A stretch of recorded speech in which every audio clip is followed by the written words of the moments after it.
Dear friends, welcome back to VKP Commerce Education.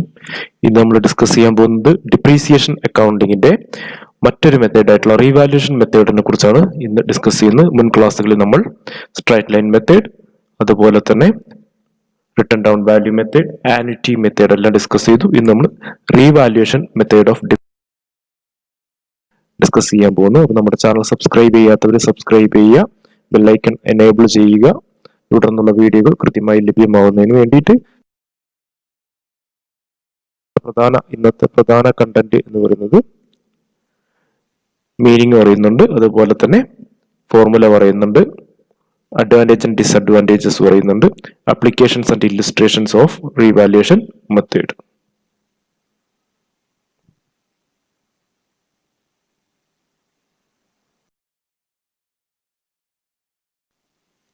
നമ്മൾ ആദ്യം നോക്കുന്നത് റീവാലുവേഷൻ മെത്തേഡിന്റെ മീനിങ് ആണ്.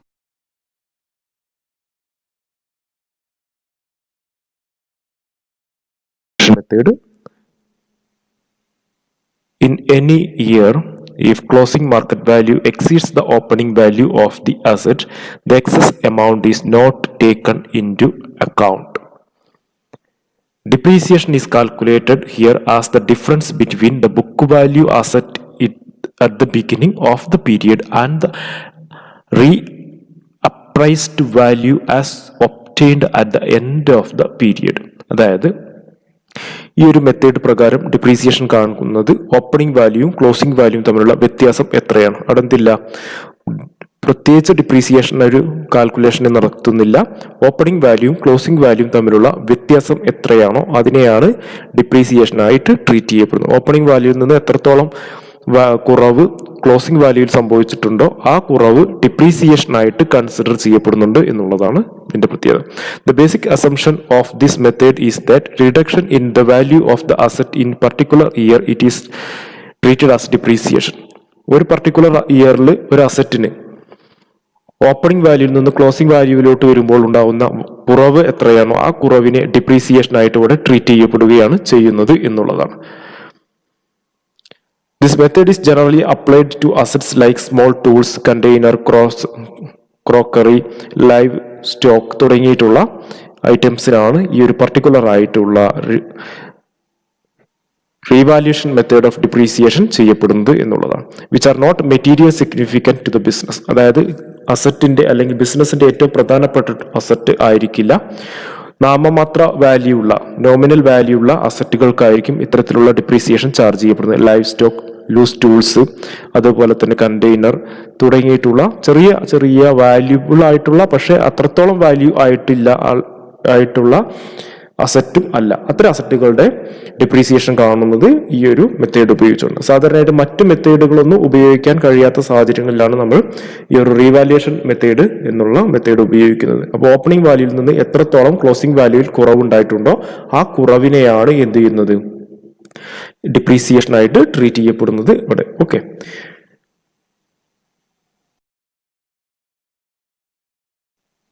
അടുത്തത് നമ്മൾ ഡിസ്കസ് ചെയ്യാൻ പോകുന്നത് റീവാലുവേഷൻ മെത്തേഡിന്റെ ഫോർമുലയെ കുറിച്ച്. റീവാലുവേഷൻ മെത്തേഡിന്റെ ഫോർമുല കാൽക്കുലേഷൻ നോക്കുക. Depreciation is equal to beginning value plus additions less sales minus ending value. Beginning വാല്യൂവിന്റെ കൂടെ ആ വർഷത്തെ അഡീഷൻസ് കൂട്ടിയിട്ട് ആ വർഷം ഏതെങ്കിലും സെയിൽസ് നടത്തിയിട്ടുണ്ടെങ്കിൽ, അസറ്റുമായി ബന്ധപ്പെട്ട് സെയിൽസ് നടത്തിയിട്ടുണ്ടെങ്കിൽ അത് കുറച്ച്, അതുപോലെ തന്നെ എൻഡിങ് വാല്യൂ ലെസ് ചെയ്ത് കഴിഞ്ഞാലുള്ള വ്യത്യാസമായിരിക്കും എന്ത്, ഡിപ്രീസിയേഷൻ ആയിട്ട് ട്രീറ്റ് ചെയ്യേണ്ടത് എന്നുള്ളതാണ്. പൊതുവെ വളരെ സിമ്പിൾ ആയിട്ടുള്ള ഒരു മെത്തേഡാണ് ഈ ഒരു റീവാലുവേഷൻ മെത്തേഡ് എന്ന് പറയുന്നത്. ഇതിൽ ഏറ്റവും പ്രധാനപ്പെട്ട മെറിറ്റ്സ് ഓർ അഡ്വാൻറ്റേജസ് എന്ന് പറയുന്നത്, ഒന്നാമത്തെ, it is very simple. The amount of loss can be ascertain very easily. വളരെ പെട്ടെന്ന് തന്നെ നമുക്ക് അതിന്റെ ലോസ് അല്ലെങ്കിൽ ഡിപ്രീസിയേഷൻ കാൽക്കുലേറ്റ് ചെയ്യാൻ കഴിയും എന്നുള്ളതാണ്. Third one, suitable for the assets like livestock, patents, copyrights, loose tools തുടങ്ങിയ അസറ്റുകൾക്കെല്ലാം ഏറ്റവും എളുപ്പത്തിൽ നമുക്ക് ഡിപ്രീസിയേഷൻ ചാർജ് ചെയ്യാൻ കഴിയും എന്നുള്ളതാണ് ഇതിന്റെ ഒരു പ്രത്യേകത. നമ്മളുടെ ഡീമെറിറ്റ്സ് ആണ് ഡിസ്കസ് ചെയ്യാൻ പോകുന്നത്.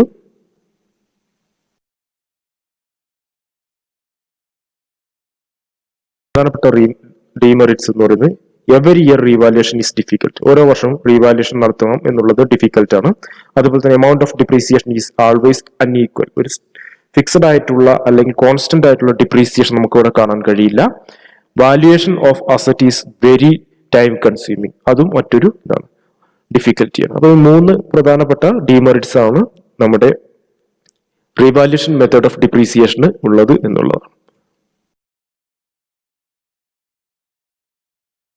Application areas of revaluation method ആണ്. പ്രധാനപ്പെട്ട അപ്ലിക്കേഷൻ എവിടേക്കാണെന്ന് നോക്കാം.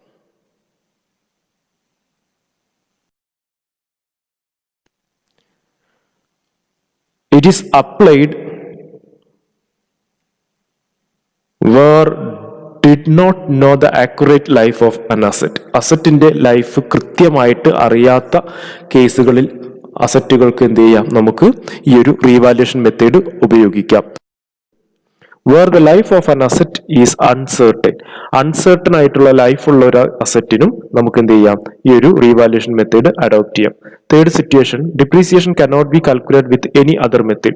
മറ്റുള്ള മെത്തേഡ്, അതായത് സിങ്കിങ് ഫണ്ടോ സ്ട്രൈറ്റ് ലൈൻ മെത്തേഡോ റിട്ടേൺ ഡൗൺ വാല്യൂ മെത്തേഡോ അതല്ല എങ്കിൽ നമ്മൾ ഏറ്റവും അവസാനം പഠിച്ചുള്ള ആരിറ്റി മെത്തേഡ് പ്രകാരമോ ഡിപ്രീസിയേഷൻ കാൽക്കുലേറ്റ് ചെയ്യാൻ കഴിയാത്ത ഒരു സാഹചര്യം അല്ലെങ്കിൽ ഒരു പർട്ടിക്കുലർ അസറ്റ് ആണ് എങ്കിൽ നമുക്ക് എന്ത് ചെയ്യാം, ഈ ഒരു റീവാല്യുവേഷൻ മെത്തേഡ് അഡോപ്റ്റ് ചെയ്യാൻ.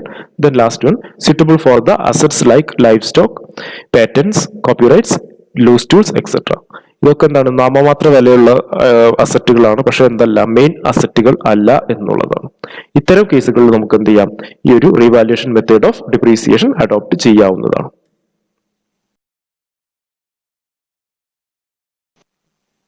Okay, let us look how to solve an illustration.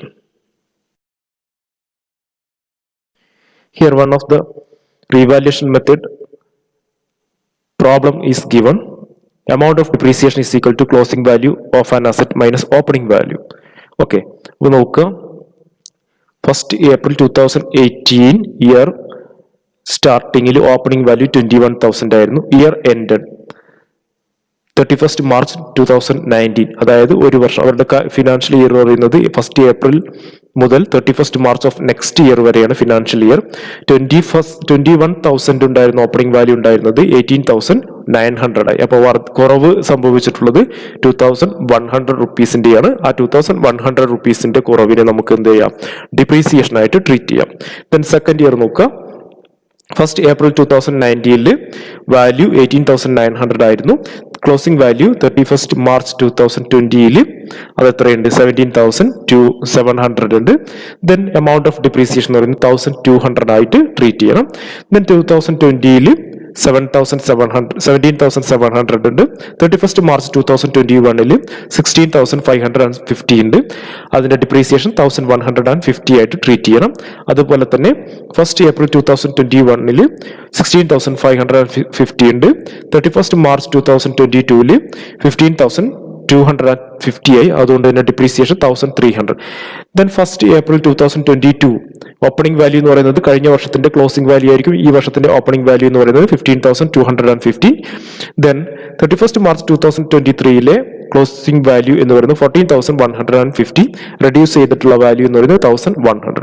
വളരെ സിമ്പിൾ ആയിട്ട് തന്നെ നമുക്ക് എന്ത് ചെയ്യാം, റീവാല്യുവേഷൻ മെത്തേഡ് പ്രകാരം ഡിപ്രീസിയേഷൻ കാൽക്കുലേറ്റ് ചെയ്യാം. ഈ ഒരു ഇക്വേഷൻ മാത്രം അറിഞ്ഞാൽ മതി. Opening value minus closing value എന്നുള്ള ഒരു ഇക്വേഷൻ മാത്രം അറിഞ്ഞു കഴിഞ്ഞാൽ നമുക്ക് വളരെ സിമ്പിൾ ആയിട്ട് റീവാല്യുവേഷൻ മെത്തേഡ് പ്രകാരം ഡിപ്രീസിയേഷൻ കാൽക്കുലേറ്റ് ചെയ്യാം.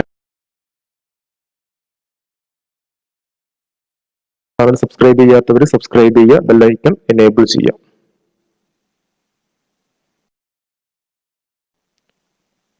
Okay, thank you. നിങ്ങൾക്ക് എല്ലാവർക്കും റീവാല്യുവേഷൻ മെത്തേഡ് മനസ്സിലായി എന്ന് വിചാരിക്കുന്നു. Have A nice day. Thank you.